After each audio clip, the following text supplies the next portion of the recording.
All right, guys, welcome back to the second episode of the All Walks of Life podcast. Um, it's funny that I called it All Walks of Life because I guess I'm still working on the name. I think it's a good name because I really get to interview all types of people, and that's what I want to do. But should there ever be a time where I want to film one by myself, will that really work? All Walks of Life podcast with myself? I'm sure it can. I'm just thinking, I'm just getting a little bit too strict with the name. Now, we were supposed to have a guest today, but I got kind of sick and I didn't want to bring the guest on, me being kind of sick, spread any diseases or anything. So, I asked him nicely and he was nice enough to say, no problem, like anytime you got some time, let's shoot it, right? So when I feel better, I will get him on the podcast, right? And I'm really excited. I'm already talking to like a group of people, and I'm lining up the different interviews, and it's nice to be able to have different people come onto the podcast and share what their life is about and what they specialize in, what they're good at, why they got into what they wanted to do. Now, I suppose because we don't have a guest today, I could talk about myself, share a little bit with you about the host and his walk of life. I I'm 31 years old, and I grew up in Taiwan, right? I grew up in Taiwan, Taipei, Taiwan, to be specific. And when I was young, I think what really made me want to go into the entertainment industry, like what made me want to be someone that's in the limelight, someone that's in the spotlight, someone that's in front of people, a talent, you could say, was after this one particular dance show that we had when we were in kindergarten. And all the kids, put on, like, we were all different fruits. And they gave us these, like, cardboard masks of different fruits. I think I was a strawberry or maybe a banana, okay? And we just got up on stage and we danced, in front of these adults, right? And I don't think there was anything pedophilic about it, but I just after that event, I was like, wow, I was on stage, and parents afterwards were coming up to me and be like, good job, it just felt so good. And so that kind of started this thing in my mind that I want to be, in the spotlight, so to speak. When I grew up in Taiwan, it was kind of rough in my memory. We grew up in this like apartment, and it was like a fairly nice apartment, right? But there was like I can remember there was a lot of mosquitoes, right? Taiwan being like a sort of like, do you consider it like a rainforesty type of country? Like it's definitely like Asia, right? So it's hotter, wetter, so it breeds, more insects, right? Insects love that shit. I don't know why. So there was a lot of mosquitoes around, right? I remember like I would always wake up with tons of mosquito bites, right? I learned young not to scratch them or they'll just stay. They'll get bigger. There was also cockroaches, like a lot of cockroaches in the house. And I'm sure my house was like kept fairly clean, but there would be cockroaches. I remember one time I was just sitting like by the foot of my bed. Like I was on the floor, sitting by the foot of my bed on the floor, and cockroaches like ran across my hand, right? And at times we would see cockroaches flying in the house. I've seen like my relatives like hit a cockroach with a slipper, and there was just white, like a splatter of white, and they told me that that was the cockroach's feces. So I don't like cockroaches, right? Now that I'm older, if I see a cockroach, I'm getting the hell out of there, okay? Because A, either the place I'm in is dirty, or B, You know, I don't want to be where there's cockroaches, right? I'm in the wrong country if there's cockroaches, right? And you know, I'll stay in the country if there's cockroaches, but probably I won't live there. I probably won't relocate there. I probably will be there for like just for vacation or something, because I don't like bugs.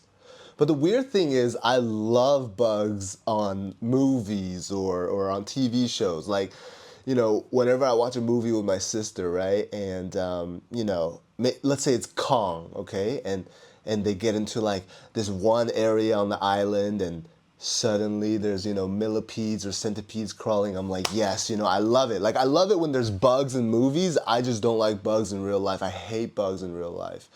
And you know, I'll clap a bug. Like, I'll kill a bug if it's like a small bug. Like, you know, sometimes it'll be like, you know, a fly in the house, right? I'm in North America, right? Sometimes it'll be a fly, a fruit fly. You know, if they're small enough, like, I'll grab them with a tissue, and then, you know, I'll dispose of them.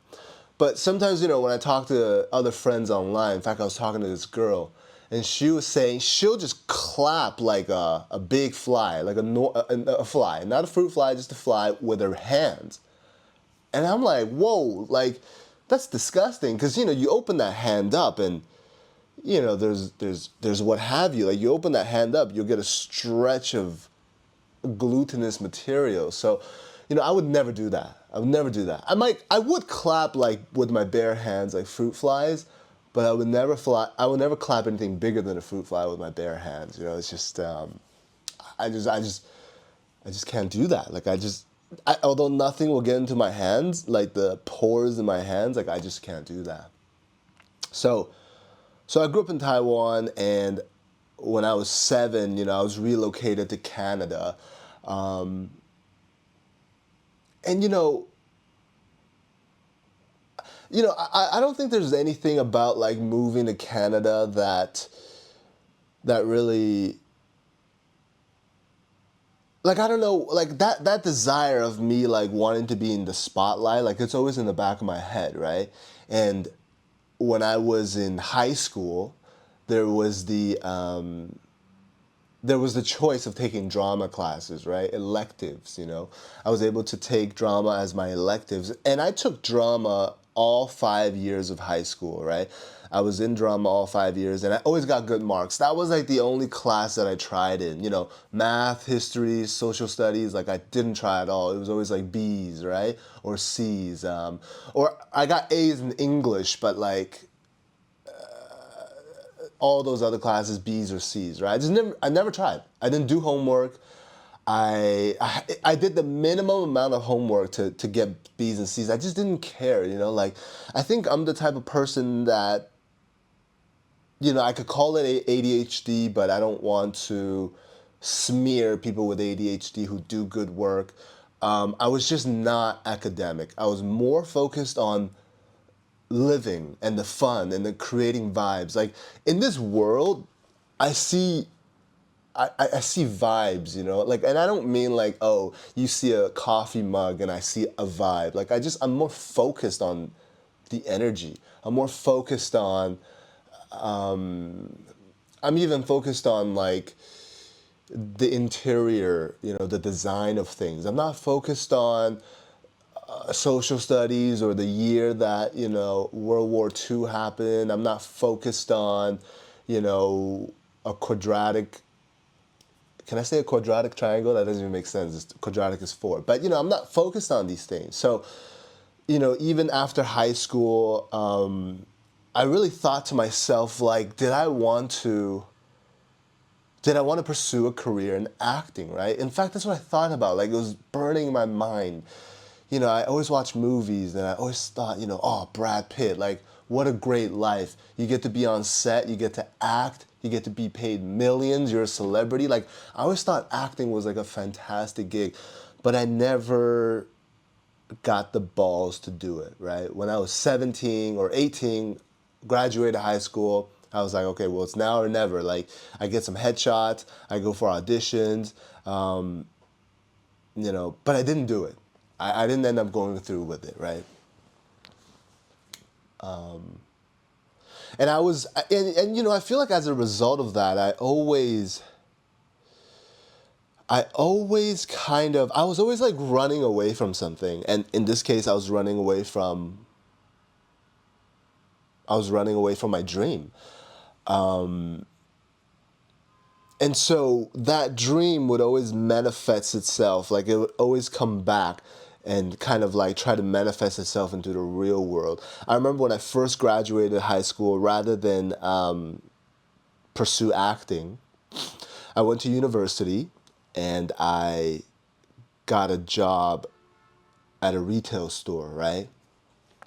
I was working at Old Navy. If you guys know what Old Navy is, you guys know the Gap. So there's the Old Navy. It's kind of like the more like cheaper brand or the more average brand that they have, right? And you know, I met someone there. His name was Tyler Mitchell, and he was an actor, and he was in a commercial. I think the commercial was for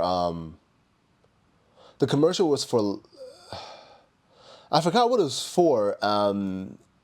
It was for like a cellular network or some kind of like, you know, some kind of, you know, like over the counter drug or something. I don't know. He was like a, you know, he was playing a teen because he was like kind of like a young adult, like older teenager, right? And he, you know, he was like in love with this girl, and then they would watch like the Shooting Star, and then it would be like Tylenol, buy Tylenol, right? So it was some kind of commercial like that, and I was like, wow, so you're an actor? And I was like, how much did you get paid for that gig? And he told me he got paid $18,000 for that commercial, like that. And I looked up that commercial that day when I got home from work. I looked it up on YouTube, and he was paid $18,000 for this like 30-second commercial. And I was like, wow, that's crazy, right? And I remember, rather than pursue acting, I started making music, right? I wanted to be a rapper because I was listening to a lot of rap, like all throughout elementary school, to high school, to even now. I was listening to a lot of rap music. And I was like, okay, well, I'll be a rapper then. So I bought some microphones. I bought like an audio interface. I bought these speakers, to which I still use to this day. And I was just making my own rap music, right? But I never elevated past the point of, I guess, doing shows. Doing shows would be the next step, right? Because back then, there was SoundCloud, and I was uploading my music to SoundCloud, and there was YouTube, right? But I never got the idea to shoot videos and upload it onto YouTube. I mean, it wouldn't have been that hard, you know, I could just get a camera, but I just never did these things. And once again, I don't want to blame it on the ADHD, or I don't even know what it is. Maybe it's a lack of executive function. I just never went like, okay, to take my music to the next step, let's shoot a video for it. Let's shoot a video, let's put it on YouTube, let's do some promotion. I never got the idea to do it, right? And so, and I think it's really only after I got on Dexedrine. I went to my doctor one day and I said, hey, I think I might have ADHD, right? And he was like, okay, what kind of drug do you want? So I don't know what's going on with the drug prescription thing, but anyways, you know, thankfully, I suppose, he was like, what kind of drug do you want? First, I was like, well, everyone's talking about Adderall, you know, give me Adderall. And my insurance didn't cover Adderall. I don't know why. So then I was like, hey, you know, my insurance doesn't cover Adderall. What else do you have? He's like, okay, what about Dexedrine? So I took Dexedrine, and now I'm still taking Dexedrine. And I think it's really only once I started taking Dexedrine, and I'm like thinking to myself, okay, my day has an order. I wake up, I have about 12 to 14 hours of time. This is the time I need to take my dreams somewhere, to take my dreams to the next level. If I have work that day, I have 8 hours of work, that means I have maybe about 6 hours to work on my dreams. If I need to go to the gym, if I need to make food for the week, then I might only have 2 hours to take my dreams somewhere. So I guess in that sense, a schedule developed, something more real, more concrete. A plan slowly was set into place. If you guys ever need to get something done, write down like a calendar or write down a schedule. And that'll really help sort of cement the idea that it's going to happen, right? That you have this certain amount of time to do it. So back to the rapping, I never really put into place. I made songs and I think those songs were hot, but I never got either the mentorship on how to do it, and I never did it myself. I never really went hard enough to do it myself. And so, sort of like near 2 years into making music, I I was like, this isn't really going anywhere. And I thought to myself, okay, well, I'm going to go make money. I'm going to go make a ridiculous amount of money so that I can sustain this rap career, so I can have money coming in while I'm just making this rap career. And it's funny that like right now I'm kind of still in the mindset, and I don't want to, and I hope I don't like get stuck in this mindset forever, because right now I'm still on the same mindset. Like, okay, I want this amount of money coming in without me working, so that I can do these interview podcasts. And I've been having the same thought for almost 7 years now, but it still hasn't cemented. I've had 7 years to cement the plan of, okay, I need this passive income coming in so I can chase my real goals in the daytime. I don't have to spend the 8 hours at work. I could just spend that 8 hours doing the real goals, real dreams. And it's been 7 years, and that plan is more in place than it was back when I was 24, but I still haven't achieved it. And I shouldn't be too mad at myself. Like, there's people out there that can achieve these dreams like within 2 years, but I haven't. I think I'm going to put a plan in place to achieve this in 2 years, because I don't want to be too old. I don't want to be 40 then achieved it. That would be great. I did achieve the dream of a passive income coming in while I'm working on my goals. But I want to achieve that now so I can achieve my dream of, being in the spotlight faster. So anyways, back to the rapping, I thought, okay, you know what? I'm going to go work, and then I'm going to go chase my dreams of being a rapper, right? And so I started working. I stopped making music and I started working. And and let me just get a hit of this.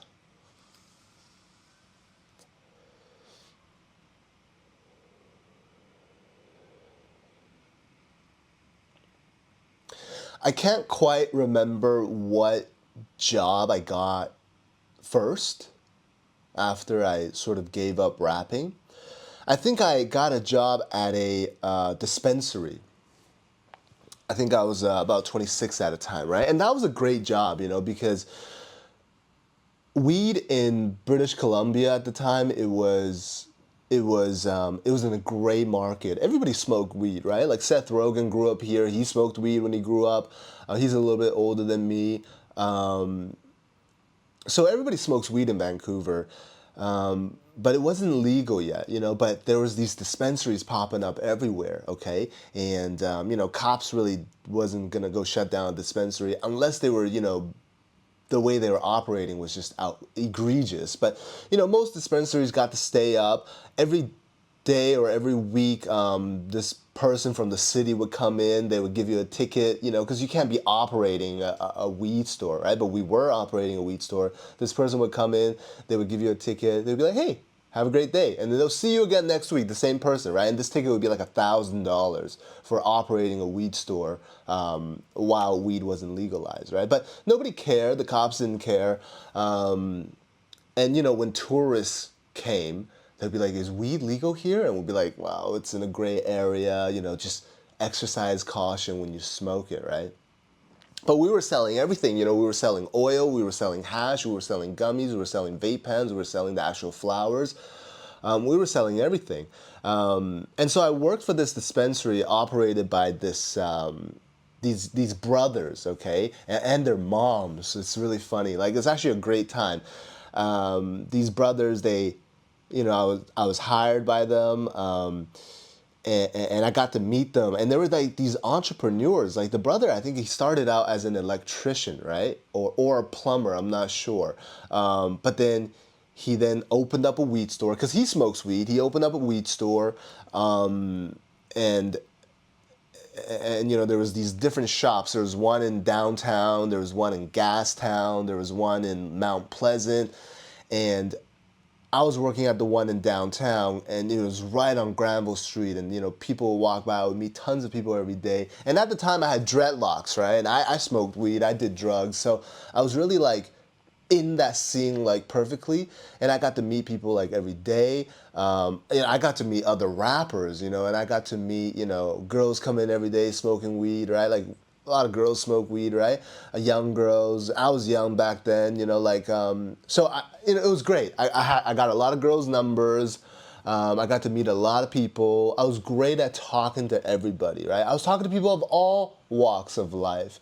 I was talking to homeless people that came in with $5 or $4.86, and they were like, hey, what can I get with this? And we would calculate, okay, well, $5 might get you a gram of the lower shelf stuff, $4.86 would get you, 0.94 of a gram, right? I was talking to everybody, and it was great, but they were closing down at one point. I think a year into that dispensary, they were closing down, and weed was getting legalized, finally. It was October, I think, 18th of 2020, or October 18th, oh, I'm sorry, I think it was October 22nd of 2018, weed was getting legalized. So I literally got a job with the BC Liquor Distribution Branch, okay? That is the liquor board here in BC. They were also in charge of selling cannabis. So I got a job with them, and so I left the dispensary, and that sort of started my career in the sort of like the office job, the corporate job, right? And and I realized one thing as I'm on this career path, that if you ignore something, it doesn't really work for you to sort of like, okay, I'm going to put this away and then I'm going to come back to it later. It doesn't really work. Life is what you make of it. If you don't do something, guess what? It's not going to be done. So this whole time I'm thinking to myself, like, okay, I'm going to put the wrapping aside. I'm going to shelve it, make the money, then go back to it.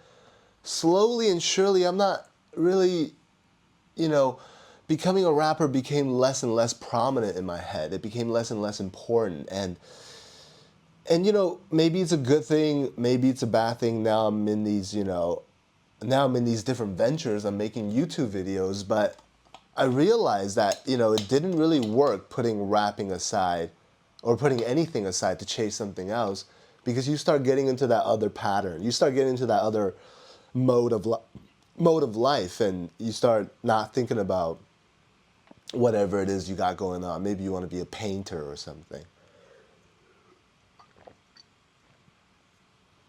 and you think, okay, well, maybe I'll be a doctor first. Maybe my dad wants me to be a doctor, and you go be a doctor for 7 years. You're like, you know what? I don't have time to paint anymore. I got a wife. I got a kid.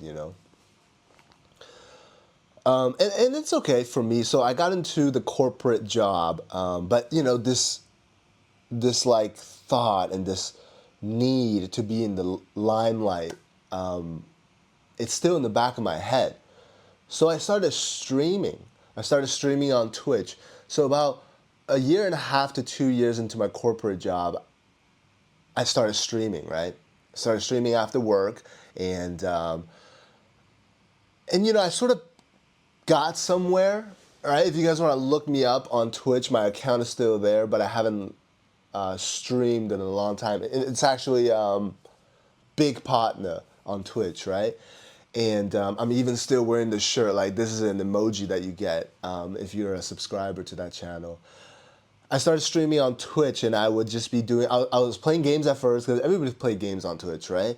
And then I'm like, well, I don't really want to be a game streamer, so I started streaming like live chatting, right? And I streamed for about like a year, and the highest I ever got was like 30 viewers, and I'm sure if I kept going, I would have gone farther, but I just didn't see it like working out. And I felt like whenever I do these streams, my content is gone from the internet. Like, I think Twitch keeps the VODs for like 30 days, I'm not sure, but then my content's gone from the internet. And I could upload the streams onto YouTube, but at the time I thought that was too much work, right? So I also stopped doing that. I stopped doing that, and I thought to myself, like, okay, I want to make YouTube videos.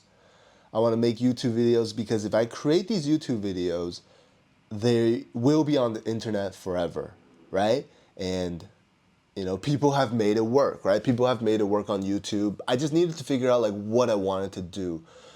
And I didn't really start on the YouTube video until about last year. I think it was last year in March. Let me think for a second. 2022. Yeah, it was last year in March. So I've been doing YouTube for about a year and 3 months now. And I'll tell you one thing, guys.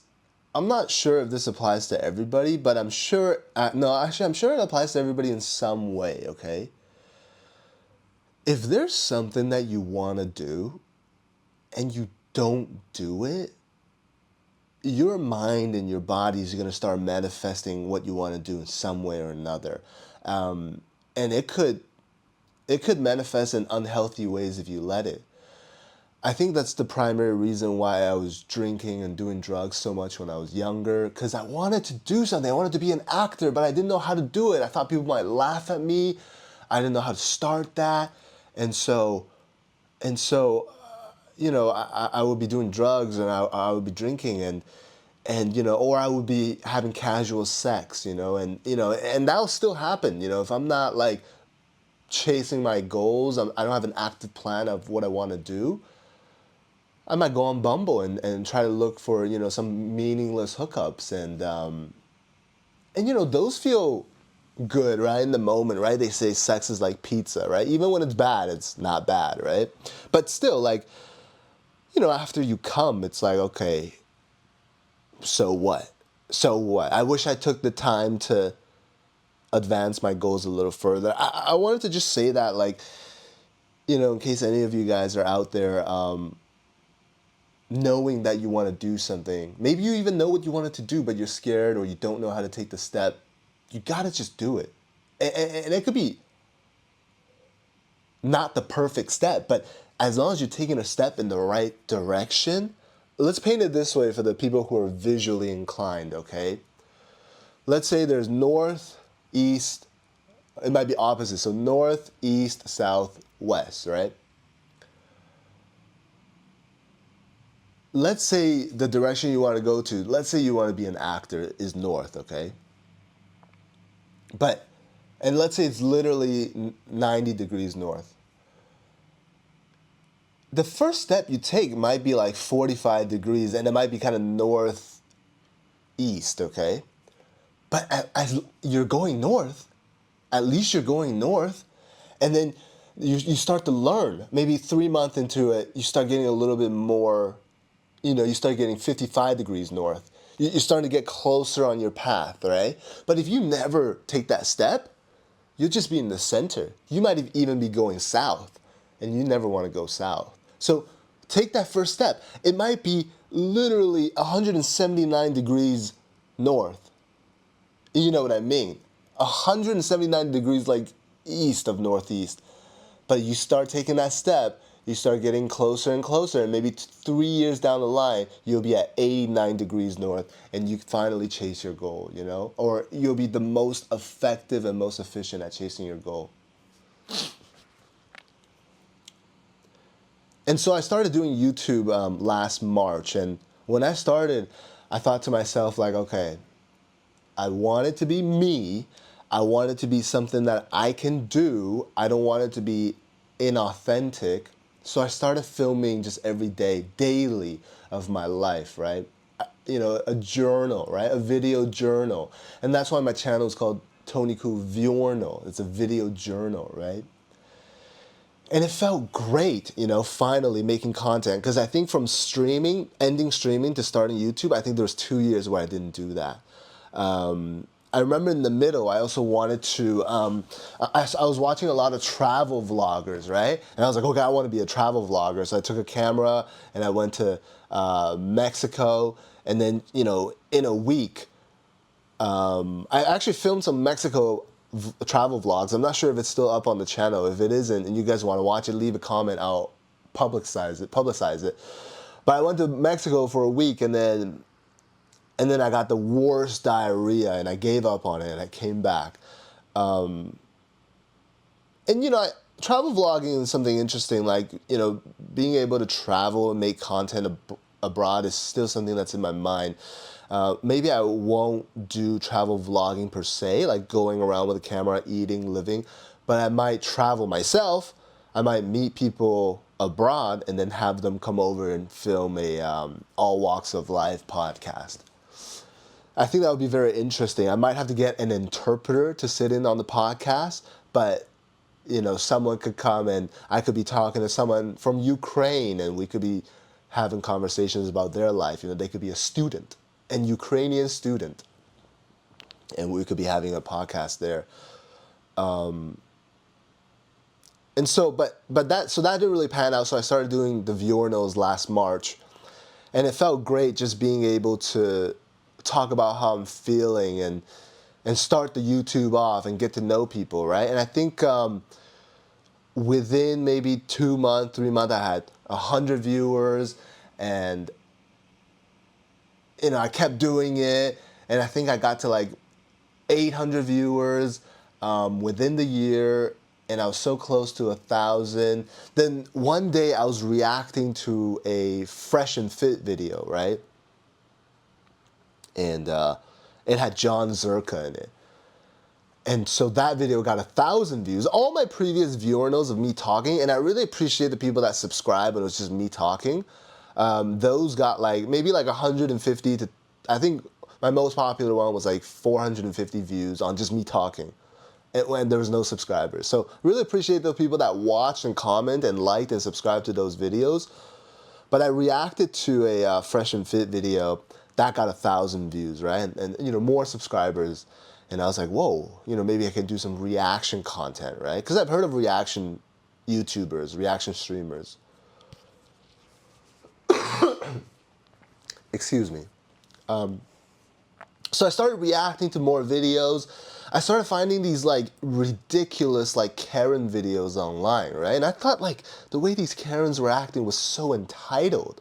And I thought like they're only acting this entitled because people have been putting them on a pedestal their whole life, right? So I started reacting to these Karen videos, talking about my thoughts on them. And these videos started becoming really popular, 4,000 views, 7,000 views, right?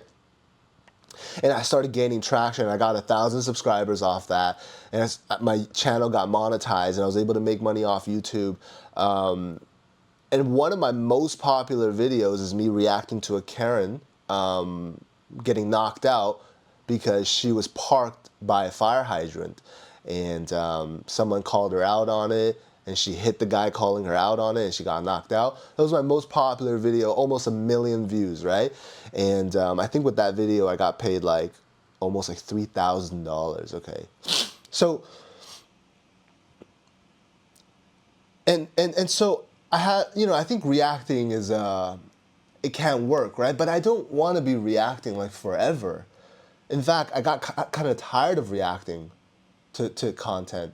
I had to go find these Karen videos, and after reacting to so many of them, like I wasn't even motivated to react to Karen videos anymore. And I thought to myself, like, this is what I'm gonna be, a reaction streamer, just reacting to Karen videos. Like, in another way, like the Karens won again. Oh, I'm enslaved to these Karens. All I'm doing is just reacting to them. So I kind of put that on pause, and I was thinking to myself, like, well, what do I want to do?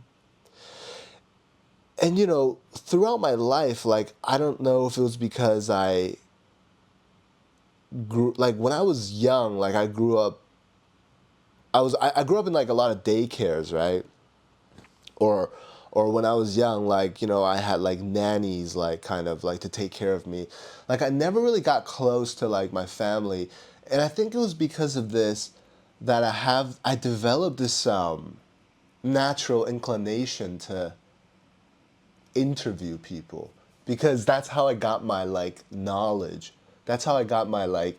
I was always asking people questions, right? Because no one was ever around to set like a solid foundation for me. Like, I didn't have any mentors, so I always have to ask people questions. And so at a young age, I was very good at asking people questions and getting to know them, because I always felt like, is the way I'm living life the right way? You guys know that northeast south like metaphor I was giving earlier? I was like, well, if I ever take a first step, I want it to be pretty much dead straight 90 degrees. And I thought to myself, if the more I ask questions from people, the more I can understand, okay, when I take that step, is it going to be the closest to 90 degrees? So when I was young, I just learned to ask people questions, and so I was always great at asking people questions and sort of getting into an interviewing kind of mindset. And I always thought, like, well, how can I do that more? And so I guess I started putting this everything started falling into place. Like, okay, well, if I have a podcast, I'll literally be interviewing people. I want to interview people from all types of life, all walks of life. I really want to interview everybody. I want to interview celebrities, of course, right? And I think I can do a great job of that. But I also don't mind interviewing, people with different jobs, interesting jobs, like I would like to know more about it. If I would like to know more about it, I'm sure you guys would like to know more about it. And so I think that starting this podcast would be a great direction, and it has a high potential ceiling. I could be traveling and I could still be doing this. I just need the microphone. I just need the camera, and I could be doing it. I could be talking to people all over the world. I could be talking to a cockfighter in Indonesia and asking him what his story is. I think it has a really high ceiling potential. And so here I am. Second week of the podcast, sick, so I had to cancel with the guests. But if that didn't happen, you guys probably wouldn't have been able to have this episode. And why not? Why not get to hear about me as well from my walk of life?